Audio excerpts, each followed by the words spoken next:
What is up, guys? It's a good day and good life. And today, binabaybay natin yung bridge dito sa SR Pino. At mamaya makikita nyo rin yung CCLEX, the longest bridge here in Cebu.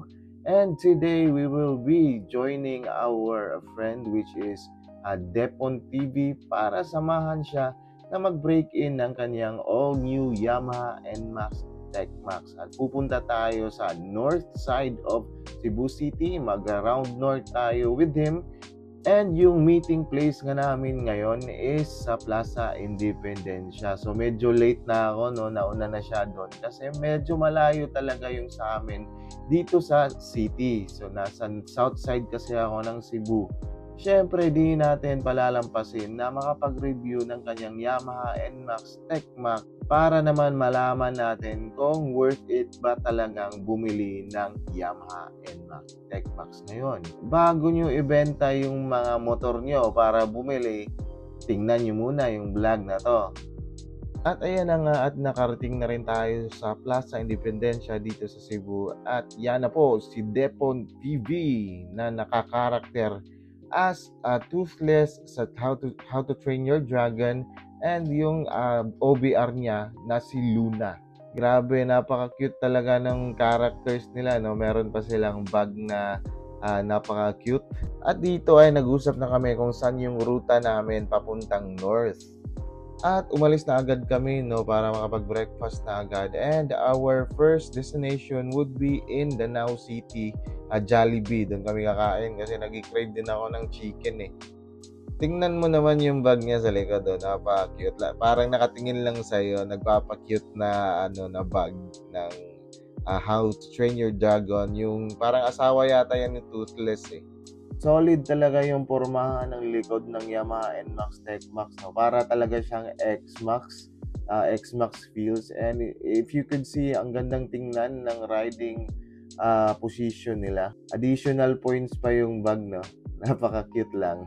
At hindi ko na kayo isasama sa buong biyahe, no? Kasi matatagalan tayo pag sinama ko pa kayo sa North Loop namin ni Depon TV. And the sole purpose of this video is to really review the Yamaha NMAX TechMax. And wag na nating patagalin pa, and let's do it right now.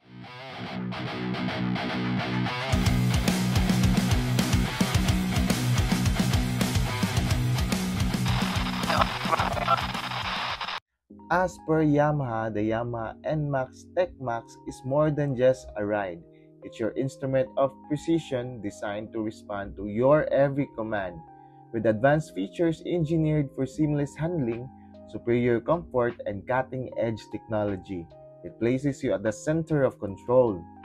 Every ride is a statement, every turn a decision, every movement yours to control.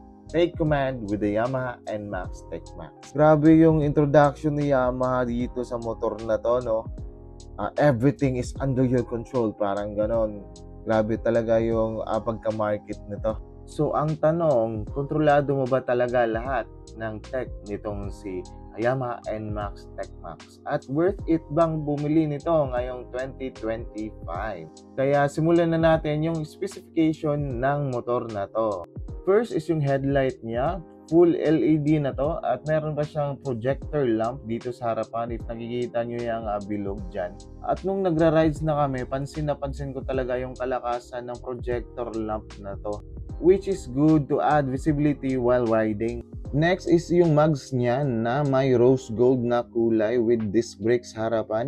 The Yamaha NMAX TechMax has dual-channel ABS which will protect you from sudden brake. And grabe, napakaganda talaga na ganito na yung mags niya. Meron na rin itong smart key system na hindi mo na kailangang susian pa para i-open yung motor.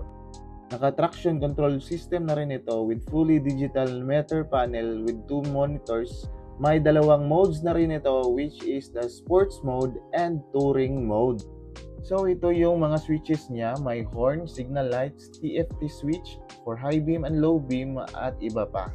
Push and turn ka lang dyan and press on the seat button to open the seat storage, which has the capacity of 25 liters. Kasya ang helmet. Front suspension nito is telescopic fork with disc brake and ABS. Front wheel size is 110, 70, and 13 inches. Tubeless na rin ito. Sa likod ay naka-dual shock na dibaso. Wheel size is 130/70 with 13 inches. Tubeless na rin ito. Ang taillight naman ay naka-full assembly with reflector lights and even the plate light. Ito ay fuel injected, which has the fuel efficiency of 37 kilometers per liter. Liquid cooled na rin ito.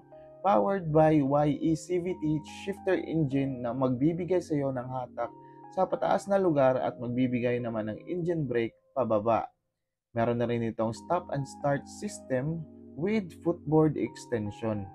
Meron na rin itong dalawang napaka-spacious na pockets and also a charging port which we can use in charging our cell phones and even our Insta360 camera. Grabe, napaka-useful talaga ng charging port. When it comes to its engine, meron itong 4-stroke, 4-valve, single overhead camshaft, fuel injected, max power of 13.3 kilowatts at 8,000 RPM, max torque of 14.2 Newton meter at 6,500 RPM. Ang compression ratio nito ay 11.6:1. Bore and stroke naman is 58/58.7 mm. Seat height is 770 mm. These motorcycles weighs 135 kilograms with fuel tank capacity of 7.1 liters. Na mahahatid ka talaga from point A to point B. The Yamaha NMAX TechMax comes with two different colors, which is the black one and the one that we are reviewing right now, the black Magma na nagkakalaga ng 175,900 pesos as SRP. Sa tingin nyo guys, worth it bang bumili nito with all the specs and features na nabanggit natin dito sa motor na to?